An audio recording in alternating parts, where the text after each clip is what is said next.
आज हम करेंगे मेसोपोटामिया सभ्यता का एक विस्तृत अध्ययन। मेसोपोटामिया सभ्यता वर्तमान इराक के क्षेत्र में स्थित थी।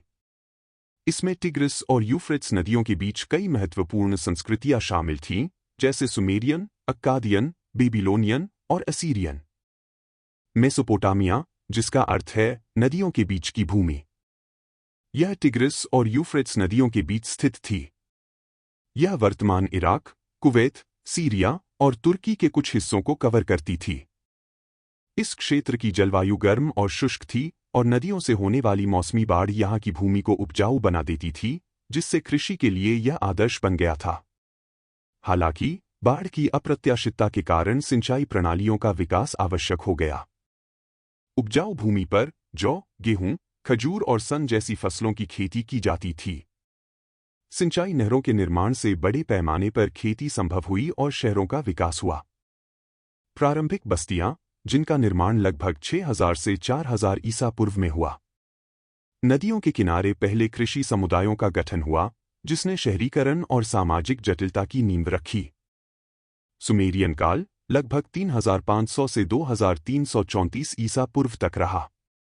सुमेरियन पहली सभ्यता थी जिसने उरुक और एरिडू जैसे शहर स्थापित किए।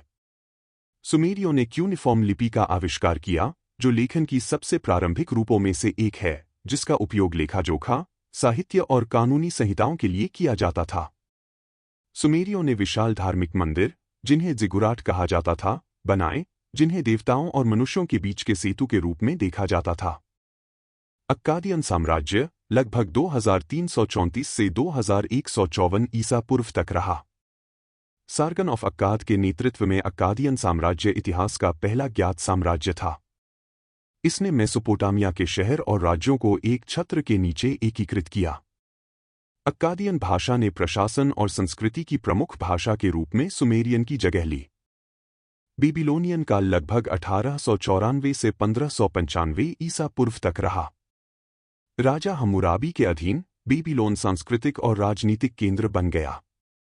हम्मुराबी की संहिता, एक प्रारंभिक लिखित कानूनी संहिता, न्याय को आंख के बदले आंख के सिद्धांत पर स्थापित करती थी। बेबीलोनियों ने खगोल विज्ञान के क्षेत्र में बहुत योगदान दिया और उन्होंने एक ऐसी संख्या प्रणाली बनाई जो 60 पर आधारित थी। यह प्रणाली आज के समय में भी उपयोगी है, विशेष रूप से समय और कोणों को मापने में। असीरियन साम्राज्य लगभग 911 से 612 ईसा पूर्व तक रहा। अपनी सैन्य शक्ति के लिए प्रसिद्ध, असीरियनों ने अपना साम्राज्य पूरे मध्य पूर्व में फैला लिया। निनेवेह और अश्शूर जैसे शहर असीरियन शक्ति के प्रमुख केंद्र थे। असीरियनों ने लौह हथियार, रथ और घेराबंदी तकनीकें विकसित कीं, जिससे वे सबसे डरावने और शक्तिशाली साम्राज्यों में से एक बन गए। अश्शूरबनीपाल का पुस्तकालय ज्ञात प्राचीनतम पुस्तकालयों में से एक, इसने साहित्यिक, वैज्ञानिक और धार्मिक ग्रंथों सहित हजारों मिट्टी की पट्टियों को संरक्षित किया। नव बेबीलोनियन काल लगभग 626 से 539 ईसा पूर्व तक रहा। नबूकदनेस्सर द्वितीय ने बेबीलोन का पुनर्निर्माण किया और प्रसिद्ध हैंगिंग गार्डन का निर्माण किया, जो प्राचीन दुनिया के 7 आश्चर्यों में से एक थे। नव बेबीलोनियन काल का अंत फारसी राजा साइरस महान द्वारा 539 ईसा पूर्व में बेबीलोन की विजय के साथ हुआ। अब जानते हैं मेसोपोटामिया समाज और संस्कृति के बारे में। मेसोपोटामिया समाज पदानुक्रमित था, जिसमें राजा और कुलीन वर्ग शीर्ष पर थे। इसके बाद पुजारी, व्यापारी, शिल्पकार, किसान और दास थे।